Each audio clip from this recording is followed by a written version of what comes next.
বাবরি মসজিদ ধ্বংসযজ্ঞে প্রথম কোদাল চালনাকারী যুব শিবসেনার পানিপথ শাখার সহসভাপতি বলবীর সিং এবং যোগিন্দর পাল ইসলাম গ্রহণ করে যথাক্রমে মোহাম্মদ আমির ও মোহাম্মদ ওমর নাম ধারণ করে মসজিদ ভাঙার কাফফারা স্বরূপ প্রতিবছর মসজিদ নির্মাণ করেছিলেন।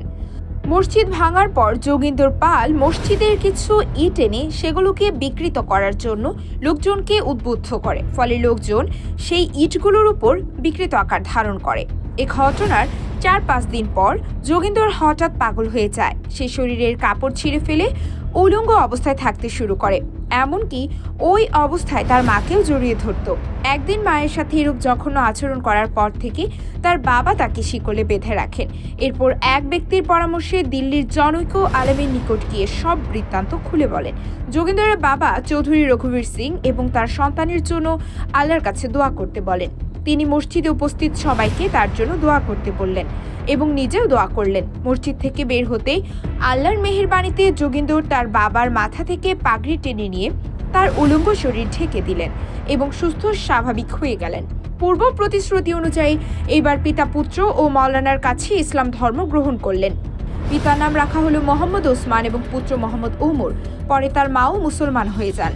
এরপর তার দ্বারা উদ্বুদ্ধ হয়ে বলবীর 1993 সালের 25শে জুন বাদ জোহর ইসলাম ধর্ম গ্রহণ করেছিলেন। তার নাম রাখা হয়েছিল মোহাম্মদ আমির। পরে তার স্ত্রী ও মা মুসলমান হন।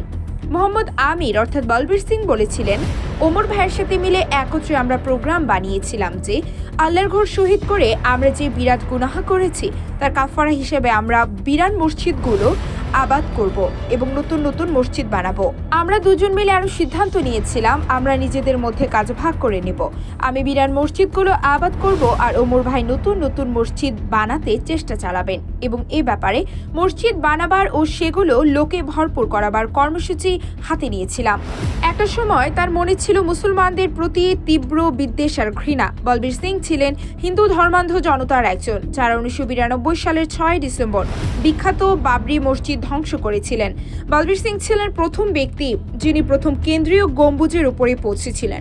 তার হাতে ছিল একটি হাতুড়ি, এমনকি মসজিদ ভেঙে ফেলার পর তিনি একটি ইটও নিয়ে গিয়েছিলেন। মসজিদটি ধ্বংস করার পরপরই বলবীর সিং এবং তার বন্ধু যোগেন্দ্র পাল গভীর আত্মদর্শনে নিমগ্ন হয়েছিলেন। 6 মাস পর তারা ইসলাম ধর্ম গ্রহণ করেছিলেন। বলবীর সিং, যিনি মোহাম্মদ আমির নামে পরিচিত ছিলেন, বাবরি মসজিদ ধ্বংসের প্রায়শ্চিত্ত হিসেবে 100 মসজিদ নির্মাণের শপথ গ্রহণ করেছিলেন। মৃত্যুর আগ পর্যন্ত তিনি 91টি মসজিদ তৈরি বা সংস্কার করেছিলেন। 1993 সালের 1 জুন তিনি ইসলাম ধর্ম গ্রহণ করেছিলেন। তিনি বলেছিলেন তার বাবা ভারতের স্বাধীনতার পরপরই রক্তপাত এবং বড় আকারের সহিংসতায় লিপ্ত হয়েছিলেন। মসজিদ সুরক্ষার জন্য তিনি সেনাবাহিনী মোতায়েন করেছিলেন। কিন্তু বলবীর সিং যখন বাড়িতে পৌঁছেছিলেন তার পরিবারের প্রতিক্রিয়া দেখে তাকে হতবাক করে। প্রচণ্ড নিন্দা করে তার পরিবারের সদস্যরা। তার সব উচ্ছ্বাস উবে যায়, বাড়িতে জায়গা হয়েছিল না তার। বলবীর সিং বলেছিলেন একসময় মানুষের ধারণা হয়েছিল তিনি মানসিক ভারসাম্য হারিয়ে ফেলেছেন।